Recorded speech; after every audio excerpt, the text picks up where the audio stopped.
अस्सलाम वालेकुम dear students, this is sir Naseem Zulfiqar. और अभी जो पेपर मैं लेकर आया हूँ आपके सामने, ये सेकेंड ईयर का प्री कॉम्प्रिहेंसिव पेपर है, सेकेंड ईयर केमिस्ट्री का। और अनीस हुसैन जो है वो कोचिंग सेंटर है, उसका पेपर है। कॉम्प्रिहेंसिव पेपर के एमसीक्यूज़ मैंने पहले सॉल्व करा दिए और अब हम जाते हैं इसके सेकेंड ईयर के एमसीक्यूज़ की तरफ। और ये पेपर एक काफ़ी हम अच्छे टीचर सर आसिफ इजहार ने बनाया है, ठीक है, जो कि बिलोंग मेरे ही अपने ही होम टाउन से, जहाँ से मैं ताल्लुक़ रखता हूँ, वहाँ से ताल्लुक़ रखते हैं। ठीक है, तो ये एमसीक्यूज़ को हम सॉल्व करते हैं। फर्स्ट है the valence shell electronic configuration of P block elements is dash. तो पी ब्लॉक एलिमेंट की valence shell electronic configuration NH2NP1 से लेकर NH2NP6 तक होती है, सी ऑप्शन। नेक्स्ट है सेकंड है group dash groups are included in P block. P block में कितने ग्रुप्स इंक्लूडेड होते हैं? पी ब्लॉक में हमारे पास टोटल नंबर ऑफ ग्रुप्स होते हैं 6 ग्रुप्स इंक्लूडेड होते हैं। थर्ड है P block of periodic table contains, उसमें नॉन मेटल, मेटल्स, मेटलॉइड सारे होते हैं, तो डी हो जाएगा ऑल ऑफ दीज। फोर्थ है which of the following shows only one oxidation state. तो फ्लोइन जो होता है वो सिर्फ एक ही ऑक्सीडेशन स्टेट शो करता है, दैट इज -1। बाकी सारे मल्टीपल जो है वो ऑक्सीडेशन स्टेट शो करते हैं। फिफ्थ है the incorrect statement about sulphuric acid is dash. Oxidizing agent भी होता है, अच्छा रिड्यूसिंग एजेंट नहीं होता, लेकिन हाईली विस्कस होता है, तो बी ऑप्शन होगा यहाँ पर कि इनकरेक्ट स्टेटमेंट है कि रिड्यूसिंग एजेंट नहीं हो सकता ये। Six aqua regia is the mixture of dash. Hydrochloric acid और नाइट्रिक एसिड का मिक्सचर होता है, it can dissolve gold, it is also known as royal water. Seventh है concentrated nitric acid practically on action, no action on dash.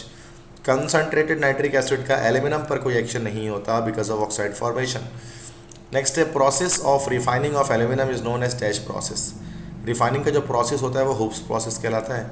Formula of laughing gas, laughing gas का formula होता है N2O, nitrous oxide. All of this contain aluminium except dash. किसमें aluminium नहीं होता? तो oleum में aluminium नहीं होता, उसका फॉर्मूला होता है H2S2O7। EDTA is an example of dash. EDTA किसके एग्जाम्पल है? हेक्साडेंटेट लिगेंड के एग्जाम्पल है, because it can donate 6 electron pairs to a central metal atom.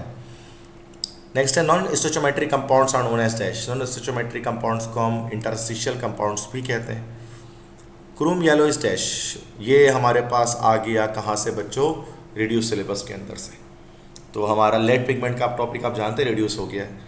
वैसे फिर भी नॉलेज के लिए याद रख लें कि पोटेश ये लेड क्रोमेट हमारे पास क्रोम येलो पिगमेंट होता है। Transition elements are those in which dash orbitals are in process of completion. DF orbital जो है वो प्रोसेस ऑफ कंप्लीशन में होते हैं इसमें। नेक्स्ट है transition elements are located between dash elements in the periodic table. S और P block के बीच में जो है मौजूद होते हैं। नेक्स्ट है elements in which d orbitals are in the process of completion. ऊपर आ गया ऐसे सिर्फ d ऑर्बिटल जो प्रोसेस ऑफ कंप्लीशन में होते हैं तो ये आउटर ट्रांजिशन होते हैं। इनर ट्रांजिशन में F ऑर्बिटल होता है in the process of completion. Dash of the following is a transition element. इनमें से कौन सा ट्रांजिशन एलिमेंट है? तो क्रोमियम ट्रांजिशन एलिमेंट है। Dash of the following elements isn't included in the list of transition elements. तो calcium transition element नहीं है, 2A ग्रुप का रिप्रेजेंटेटिव एलिमेंट है। Finally divided iron is used in, ये हम oxidation, finally divided iron pieces जो इस्तेमाल किया जाता है वो हेबर्स प्रोसेस में इस्तेमाल किया जाता है, जिसमें अमोनिया की फॉर्मेशन होती है। नेक्स्ट है vanadium pentoxide is used in oxidation of sulphur dioxide into sulphur trioxide. ये भी आपके रिड्यूस सिलेबस के पार्ट है भाई, सल्फ्यूरिक एसिड रिड्यूस हो गया। नेक्स्ट है the carbohydrates which contain hundreds two thousands of monosaccharide units, वो हमारे पास है polysaccharides. Cellulose N example of, cellulose एक क्या है? एक पॉलीसेकेराइड है। Next the main difference between starch and cellulose is the type of links between. Starch और cellulose के बीच फ़र्क है, तो किसका फ़र्क है भाई? Mannose unit, glucose units. क्योंकि स्टार्च जो होता है वो ग्लूकोज का पॉलीमर है, और सेलुलोज भी इस तरह से is a type of links between.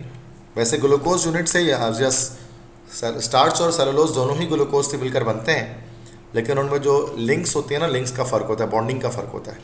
Yes, तो ये थोड़ा एक अच्छा MCQ था, टिपिकल सा। नेक्स्ट है एंजाइम्स आर डैश। एंजाइम्स क्या होते हैं? प्रोटीन होते हैं। ठीक है, उसके बाद सेकंड हम पेज पे आते हैं इसकी, और उसके और फर्दर देखते हैं कि हमारे सर आसिफ के सार ने पेपर में क्या क्या दिया है। ठीक है, amino acids are the building blocks of dash. Amino acids जो हैं वो बिल्डिंग ब्लॉक हैं किसके?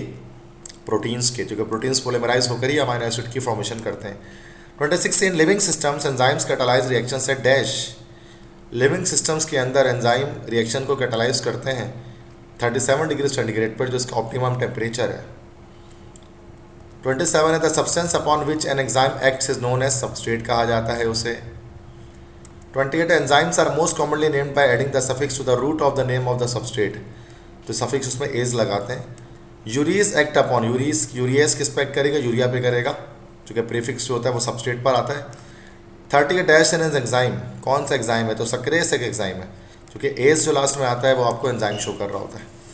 31 है the substance added to the soil to provide one or more nutrient element essential for plant growth are called dash, तो हमारे पास होते हैं fertilisers. 32 fertilisers are classified into तीन। वैसे मेजर कैटेगरीज की बात जब हम करें ना बच्चों, तो दो तरह से हो सकता है। वैसे तो हम इसमें सिंथेटिक और आर्टिफिशियल के लिहाज से करें तो 2 मेजर कैटेगरीज हैं। कंपोजिशन के लिहाज से बात करें तो 3 मेजर जो है वो है NKP फर्टिलाइजर्स जो होते हैं, नाइट्रोजनस, पोटेसिक और फॉस्फेटिक फर्टिलाइजर। चलिए हम NKP के लिहाज से मानकर इसको 3 मेजर कैटेगरीज हम कर देते हैं, वरना वो 2 पार्ट्स में भी डिस्ट्रीब्यूट होते हैं। 33 नेचुरल फर्टिलाइजर्स आर मटेरियल्स डाइड फ्रॉम डैश। नेचुरल फर्टिलाइजर्स उन चीज़ों से बने होते हैं जो हमें प्लांट्स, एनिमल, एल्गी इन सबसे मिल रहे होते हैं, ऑल ऑफ दिस। नेक्स्ट है 34 है the percentage of nitrogen in urea. ठीक है, तो यूरिया पर जो परसेंटेज हमारे पास होगा नाइट्रोजन का, वो कितना होता है भाई? 46% होता है। 35 है इन ग्लास और vitreous state solid the atoms are arranged in random होते हैं, चूँकि हैमरफस होता है ग्लास। नेक्स्ट है the main constituents of dash are boron oxide and silica, तो ये बोरोसिलिकेट ग्लास हमारे पास होता है, जिसको हम पायरेक्स भी कहते हैं। हीट रेजिस्टेंट होता है, वो बोरोन ऑक्साइड और सिलिका से मिलकर बना होता है। 37 है fertilizers maintain the pH of soil near to 7 से 8 के बीच में रोक कर रखते हैं ताकि लैंड फर्टाइल हो जाए स्टेराइल से। 38 dash is known as Chile saltpetre, sodium nitrate होता है चिली सॉल्ट पीटर। KNO3 सिर्फ होता है saltpetre. 39 dash is important artificial silicate, glass एक आर्टिफिशियल सिलिकेट है, बहुत इंपॉर्टेंट है। 40 the process of making glass designs on glass surface, इसको हम एचिंग कहते हैं। ये तो वो MCQ थे, MCQ नंबर 40 जो हर एक मैक्सिमम समझे 90% कॉलेजेस के पेपर जो मैंने सॉल्व किए हैं सेकेंड ईयर केमिस्ट्री के, उसमें ये मुझे दिखा, और मुझे मोस्ट प्रोबेबली लगता है कि पेपर में भी ये MCQ तो आएगा ही आएगा। 41 dash of the following is most powerful oxidizing agent, सबसे पावरफुल ऑक्सीडाइजिंग एजेंट हमारे पास फ्लोरीन होगा, जो कि हाईली रिएक्टिव है। 42 dash of the following exhibits the largest electrical conductivity in the liquid state, तो लार्जेस्ट इलेक्ट्रिकल कंडक्टिविटी कौन रखेगा लिक्विड स्टेट में? Fluorine, chlorine, bromine, iodine. तो ये थोड़ा सा एक मुश्किल MCQs यहाँ पर आ गया है। Largest electrical conductivity in the liquid state, वैसे तो हमारे पास फ्लोरीन है, क्लोरीन है, ब्रोमीन है और आयोडीन है। ठीक है, तो यहाँ पर इसमें वैसे अगर हम टॉपिक्स की क्लास से बात करें तो टॉपिक हमारे पास सिर्फ क्लोरीन का ही है चैप्टर 4 में, तो मोस्ट प्रोबेबली कि ये जो है वो क्लोरीन ही होगा। ठीक है, बाकी इस पर आप ये कर लें कि इस पर आप जो है उसको आप क्रॉस चेक कर लीजिएगा, क्योंकि मैं जब पेपर जब सॉल्व करने बैठता तो मैंने इससे पहले देखा नहीं होता है पेपर को ना, तो समटाइम्स कभी कुछ ऐसे सवाल भी आ जाते हैं डेटाबेस जो होते हैं, या कभी जहन में नहीं आते, क्योंकि इतना ज़्यादा वक्त मैसर नहीं होता कि मैं पेपर को देखूं, उसके बाद उसको सॉल्व करूं, फिर वीडियो लेक्चर बनाऊं। तो मैं डायरेक्टली पेपर को सॉल्व करता हूँ, उससे थोड़ा मज़ा भी आता है, मतलब बोरियत कम होती है पेपर सॉल्व करते हुए, और नए सवाल आ रहे होते हैं ना, तो थोड़ा सा इंटरेस्ट फील होता है। 43 dash of the following exhibits the highest bond energy. Highest bond energy किसके अंदर पाई जाएगी भाई? हाईएस्ट बॉन्ड एनर्जी हमारे पास होगी चूँकि जो सबसे ज़्यादा जिसका बॉन्ड लेंथ कम होगा, तो फ्लोरीन की बॉन्ड एनर्जी जो होती है वो हाईएस्ट होगी। 44 है the transition elements which have partially field D orbitals, तो उनको हम लोग कहते हैं वो ट्रांजिशन एलिमेंट जिनके पार्शियली फिल्ड डी ऑर्बिटल होते हैं, उनको डी ब्लॉक एलिमेंट्स कहा जाता है।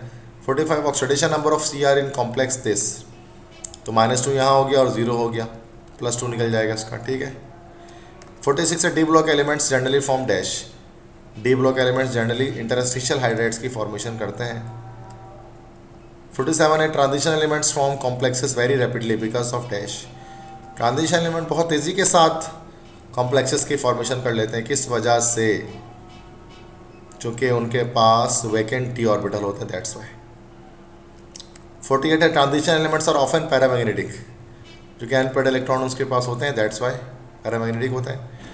49 है heating glucose with Fehling solution we get a precipitate of colour dash. तो रेडिश कलर, रेड कलर का प्रिसिपिटेट मिलेगा क्यूप्रस ऑक्साइड की फॉर्मेशन की वजह से।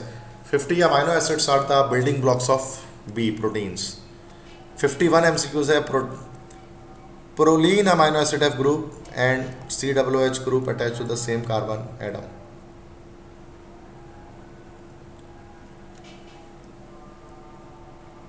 तो ये आई थिंक प्रोलीन नहीं होगा, amino acids have dash group and COOH attach to the same carbon atom. ये NH2 होना चाहिए। क्वेश्चन में थोड़ा सा टाइपिंग मिस्टेक हो गई है। 52 है the product of oxidation of glucose are. Oxidation करेंगे ग्लूकोज की, तो ग्लूकोज हमारे पास क्या है भाई? एक कार्बोहाइड्रेट ऑर्गेनिक कंपाउंड है, तो कार्बन डाइऑक्साइड और वाटर ही उसके साथ हमें मिलेगा, ठीक है बच्चों। So these are all the MCQs of pre comprehensive paper of Anees Hussain coaching centre secondary chemistry made by sir Asif Izhar. तो अच्छे काफ़ी MCQs थे, तो हमने उसको यहाँ पर सॉल्व किया। अगर आपको ये मेरे लेक्चर पसंद आया है तो आप मेरे इस लेक्चर को लाइक करें और चैनल को सब्सक्राइब करें, अपने फ्रेंड्स के साथ, कोचिंग कॉलेज फ्रेंड्स के साथ ज़्यादा से ज़्यादा शेयर करें और मुझे सपोर्ट करें।